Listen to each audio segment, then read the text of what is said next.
What is going on, everybody? It's your boy Phoenix here, and welcome back to a brand new Marvel Spider-Man 2 video. And in today's video, we're going to be talking about how Marvel Spider-Man 2 has a chance to subvert The Last of Us in terms of story, and has the chance to actually exceed him as well. So other than that, let's go ahead and get right into it. So it says right here in this article from thegamerant.com, and it says, Marvel Spider-Man 2 offered an in-depth look at gameplay that basically rounds out what scripted story sequences will look like, particularly one with a massive set piece involving multiple villains. Still, the open world activities in Marvel Spider-Man 2 are likely to be similar to that of Marvel Spider-Man and Marvel Spider-Man Miles Morales, where players can thwart active crimes they notice while web swinging and hunting collectibles spread throughout the environment.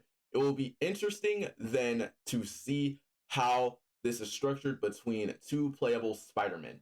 Now, obviously, seeing as that we are obviously getting both Peter and Miles as Spider-Man in this game, it seems like there are going to be times where you are going to be splitting up and hunting the collectibles and crime fighting and stuff like that. So say, Miles is all the way over here in Queens and Peter is all the way over in Brooklyn somewhere fighting a crime. He sees like a crime is happening somewhere over there.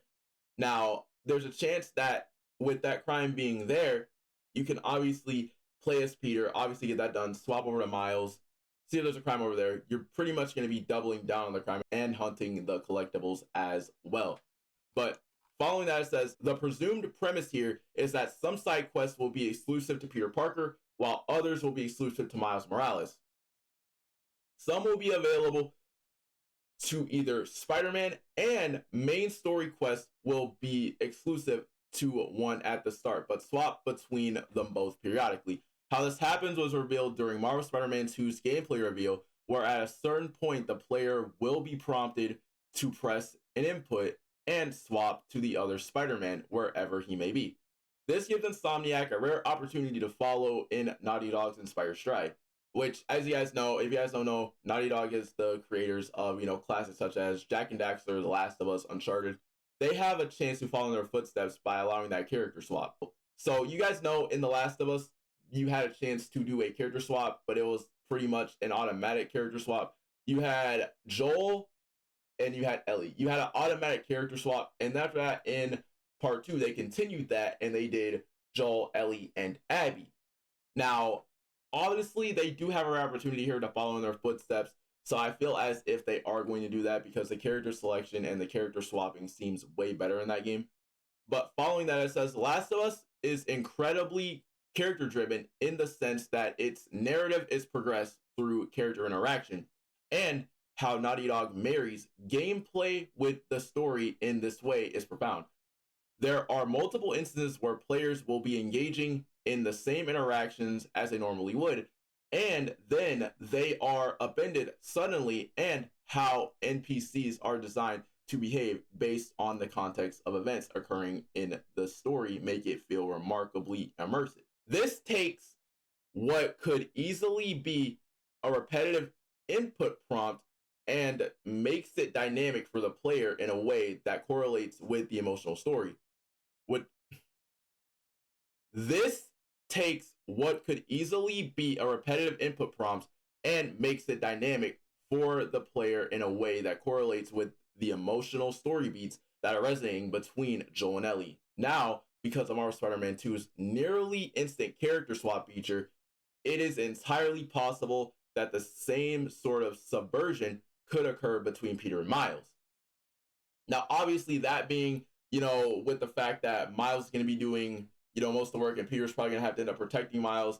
What if at some point it's gonna be the exact same? Like, say Peter goes out and beats Craven or whatever, and Miles comes back, and pretty much they're kind of similar in a way.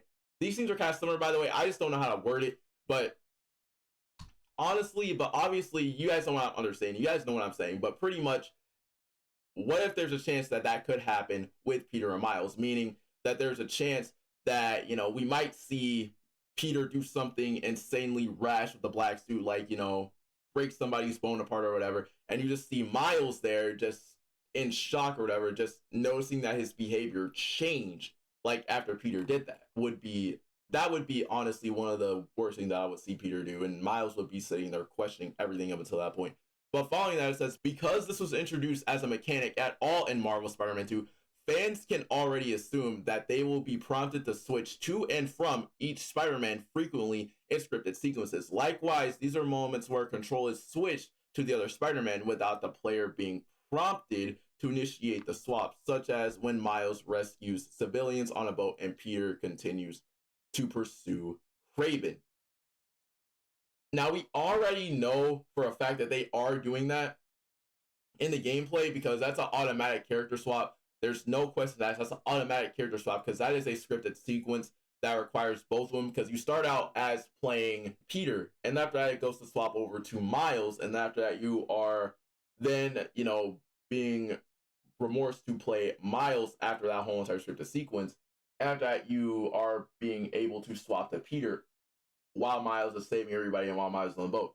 And after that, it swaps over to Peter with a web, with him being latched onto, one of the drones, which is obviously a scripted sequence, and that sequence looks a masterpiece. But following that, it says, because both Spider-Man have comparable UI and some of their abilities are the same, this won't likely be jarring unless the transition is quick and doesn't give the player enough time to acknowledge that the switch has been made. Either way, Insomniac should take after Naughty Dog and make it so that at some point in the story, Peter and Miles will call on the other, and the player will be prompted to switch control via an input.